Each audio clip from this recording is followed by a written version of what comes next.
بسم اللہ الرحمن الرحیم۔ السلام علیکم۔ عاشورہ یعنی 10 محرم الحرام کے روزے کی فضیلت۔ مسلم شریف میں حدیث 2755 آپ صلی اللہ تعالیٰ علیہ وآلہ وسلم نے ارشاد فرمایا، افضل الصیام بعد رمضان، رمضان کے بعد فضیلت والا روزہ شہر اللہ المحرم، اللہ کا مہینہ محرم ہے، یعنی رمضان کے بعد جن روزوں کی زیادہ فضیلت ہے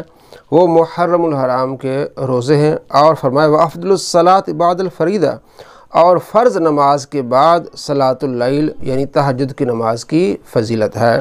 دوسری حدیث ہے، وہ بھی مسلم شریف میں حدیث ہے، جس میں آپ صلی اللہ تعالیٰ علیہ وآلہ وسلم سے محرم الحرام کے روزوں کے متعلق سوال کیا گیا اور 10 محرم الحرام کے روزے کے بارے میں، تو آپ صلی اللہ تعالیٰ علیہ وآلہ وسلم ارشاد فرمایا، یکفر السنۃ الماضیہ، جو 10 محرم الحرام کا روزہ رکھے گا اللہ کریم اس کے گزشتہ سال کے گناہ بخش دے گا، یعنی گزشتہ جو سابقہ سال گزر چکا ہے اس کے گناہ اللہ کریم اس کے بخش دے گا جو 10 محرم الحرام کا روزہ رکھے گا۔ بخاری شریف میں امام بخاری رحمۃ اللہ علیہ نے پورا چیپٹر بنایا ہے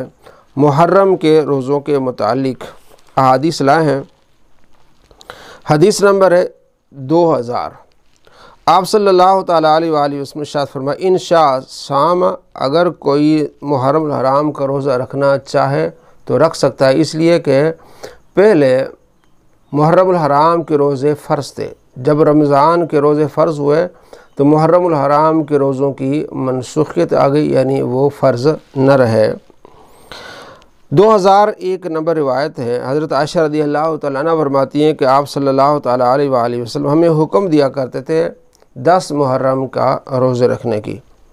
فلما فرض رمضان کان من شاء صام و من شاء افطر، جب رمضان کے روزے فرض کیے گئے تو آپ علیہ السلام فرمایا جو چاہے روزہ رکھ لے 10 محرم کا، جو چاہے نہ رکھے۔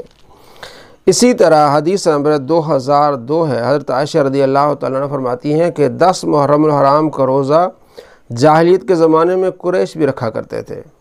تو آپ صلی اللہ تعالیٰ علیہ وآلہ وسلم بھی رکھا کرتے تھے۔ جب آپ علیہ السلام مدینہ میں تشریف لائے تو آپ نے حکم دیا کہ روزہ رکھو، اور جب رمضان کے روزے فرض ہو گئے تارکا یوم عاشورہ، تو آپ علیہ السلام نے عاشورہ یعنی 10 محرم الحرام کے روزے کو آپ نے ترک فرما لیا، اور فرمایا فمن شاء صام ومن شاء ترکہ، جو چاہے اس کو رکھ لے جو چاہے اس کو چھوڑا، یعنی اب یہ روزہ فرض نہ رہا۔ بخاری شریف میں 2004 نمبر روایت ہے کہ آپ صلی اللہ تعالیٰ علیہ وآلہ وسلم جب مدینہ میں تشریف لائے، یہود 10 محرم الحرام کا روزہ رکھتے تھے، تو آپ صلی اللہ تعالیٰ علیہ وآلہ وسلم نے پوچھا تو انہوں نے کہا کہ یہ اچھا دن ہے، اس دن کو اللہ کریم نے بنی اسرائیل کو نجات عطا فرمائی تھی دشمنوں سے، تو یہ 10 محرم الحرام کو یہود عید کا دن مناتے ہیں، موسیٰ علیہ السلام بھی اس دن روزہ رکھتے ہیں، تو آپ صلی اللہ تعالیٰ علیہ وآلہ وسلم نے فرمایا کہ جب موسیٰ علیہ السلام اس دن روزہ رکھتے ہیں تو ہم زیادہ حقدار ہیں موسیٰ علیہ السلام کو ماننے کے، تو ہم اس دن روزہ رکھیں گے۔ اور مسلم شریف میں حدیث ہے کہ آپ صلی اللہ تعالیٰ علیہ وآلہ وسلم نے ارشاد فرمایا، اگلے سال آئندہ سال ہم 9ویں کا بھی روزہ رکھیں گے، یعنی اس سال ہم 10 کا رکھ رہے ہیں، آئندہ ہم 9ویں کا بھی روزہ رکھیں گے، اور اگلے سال آنے سے پہلے آپ صلی اللہ تعالیٰ علیہ وآلہ وسلم اس دنیا سے تشریف لے گئے۔ تو ان روایات میں موجود ہے کہ آپ صلی اللہ تعالیٰ علیہ وآلہ وسلم محرم الحرام کا روزہ رکھتے تھے، بالخصوص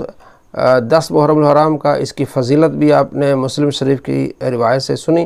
کہ سابقہ سال کے گناہ اس کے بخش دیے جاتے ہیں، اور آپ صلی اللہ تعالیٰ علیہ وآلہ وسلم فرمایا کہ اس سال ہم محرم کی 10 محرم کا روزہ رکھ رہے ہیں،